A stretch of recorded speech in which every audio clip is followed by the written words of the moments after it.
We are going to end catch and release. We catch them, oh, go ahead. We catch them, go ahead.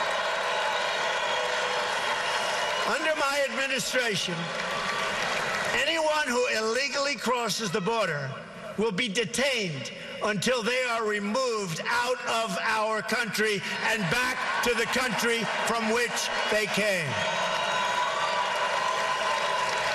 After that point in his speech, Mr. Trump seemed to riff a little bit.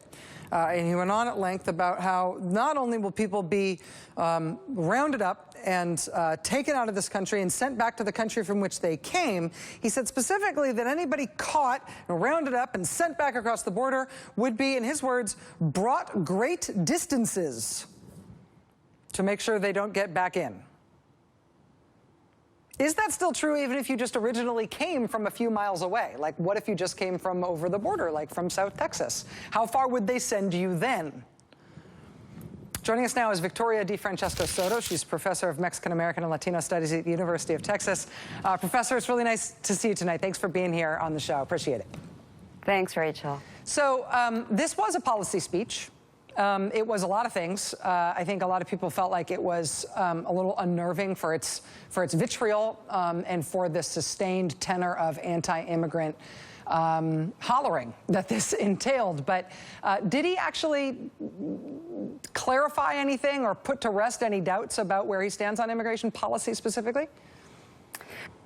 The truth of the matter is that this policy speech didn't bring anything new from the initial immigration policy platform that he had put forward. He did describe some of the detail that would go into it, but if you go to his website and you look at what he had put up in April, nothing much has changed. He never called for mass deportation. He always left himself enough wiggle room to have it both ways. One thing that he did not talk much about in this speech, and he really hasn't talked about on the campaign trail, is what to do about those who employ undocumented persons. He calls for mandatory E-Verify, but what's missing is what do you do with the employers?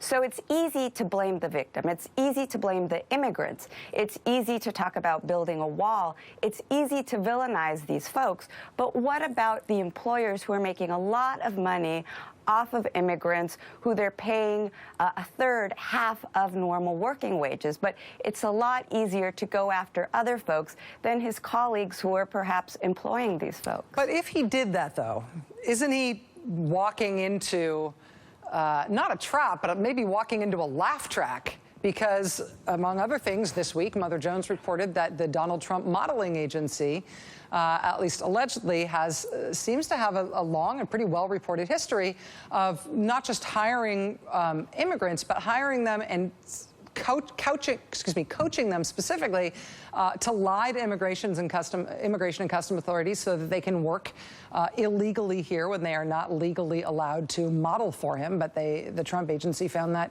to be financially remunerative to them to do. Yes, and there have been many allegations of Trump and his businesses hiring undocumented workers through subcontractors, most recently the hotel that he's building in Washington, D.C. But here, you know, with regards to Trump and his immigration plan, again, the wall is much easier to talk about than talking about employer sanctions. He doesn't want to go there. He doesn't want to get into the details because it's easy to talk about building a wall, but it's not easy to talk about the employers. And if you really want to talk about cost-saving mechanisms, he says he's worried about, you know, saving American jobs and saving money. It would be a lot less expensive to just fine employers who are hiring undocumented persons than to build a wall, which is estimated to cost billions of dollars. And Rachel, let's not even talk about the cost of deporting 11 million people, or even say 2 million people, as he said he would do in the first hour. So he's a businessman. He likes talking about dollars and cents. Well, let's look at what the smartest business plan is for solving the immigration issue. It's curbing the demand. Immigrants aren't going to come here if there aren't folks who are going to hire them. Victoria DeFrancesco Soto, professor of Mexican American and Latino Studies at University of Texas. Thanks for being with us tonight. It's good to have you here. Good night, Rachel.